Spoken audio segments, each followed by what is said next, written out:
«Память. От проекта к воплощению». Это название альбома-каталога Анатолия Неверова, заслуженного художника России и народного художника Коми. В издание вошли монументальные произведения: станковая скульптура, рисунки, наброски, живопись, графика. Это 4 отдельные книги. Одна из них посвящена проектам и работам дочери мастера, скульптору Анастасии Неверовой. Ведущим скульптором-монументалистом Анатолия Неверова в предисловии книги назвал и глава региона Владимир Уйба. На презентации каталога побывала Анастасия Тюрнина.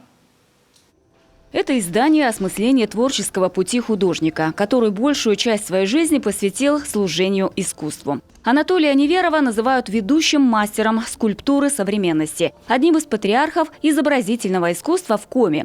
Неверов – мастер широкого творческого диапазона, пишет в начале книги Зураб Церетели, президент Российской академии художеств. А вот и сам Неверов в купольном зале Национальной галереи. Не перестает шутить с гостями. Наверное, сам того не зная, заряжает своей искрометной энергией. Из-за ряда событий презентация каталога задержалась на полгода. Издание приурочено к 70-летию художника и столетию государственности Республики Коми. Факт тот, что там много откровений моих стихов, если кто-то захочет почитать, и родословные мои узнать, вот, тех друзей, которых я вспоминаю, учителей, соратников, педагогов и училища, и академии художеств. Это там написано. Маленькие мемуары как бы получилось.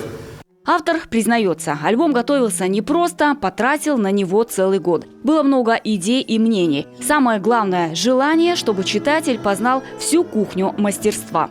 Это высокий профессионализм, это классика. Та классика, на которой учатся молодые. Да, сегодня очень много современного искусства, много нового и так далее, но оно не могло бы существовать без классики.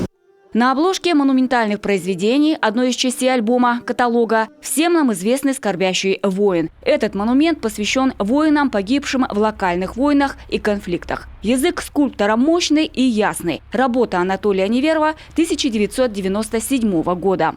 Этот монумент рождался очень тяжело. Было испробовано много вариантов, но Анатолия Иосифовича поразила тогда фотография, которую принесли ветераны Афганистана, где мальчишка после боевых в Афганистане сидел на каске, и этот образ был принят за основу, и именно этот образ воплощен в памятнике.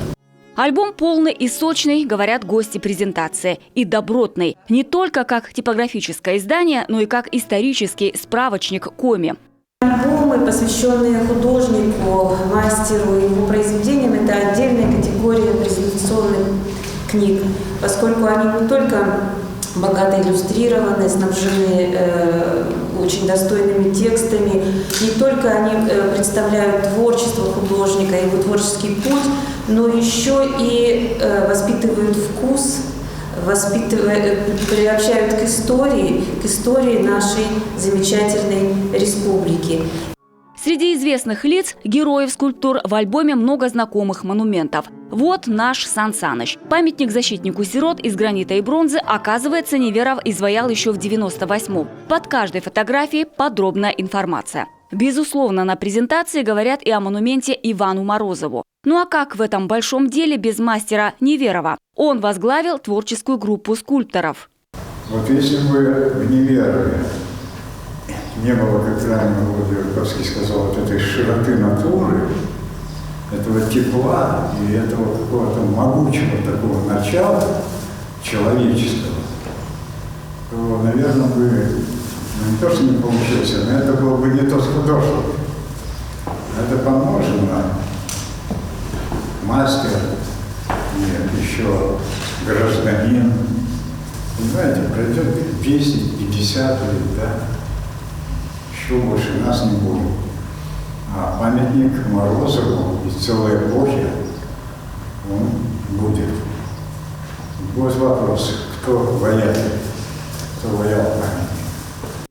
Фотографии станковых скульптур, его рисунки, живопись, графика, личный архив и штрихи биографии. Целая эпоха в одном альбоме. Его любители прекрасного получают с автографом автора. Хочу сказать о том, какой вы великий мастер, великий человек, человек широкой души, человек вот просто необъятной идеи, смыслов и творений. Поэтому я хочу сказать вам большое спасибо. Этот проект как раз-таки говорит о том, что мы понимаем, ценим и любим то, что вы делаете. Анастасия Тюрина, Яков Шлегель, телеканал Юрган.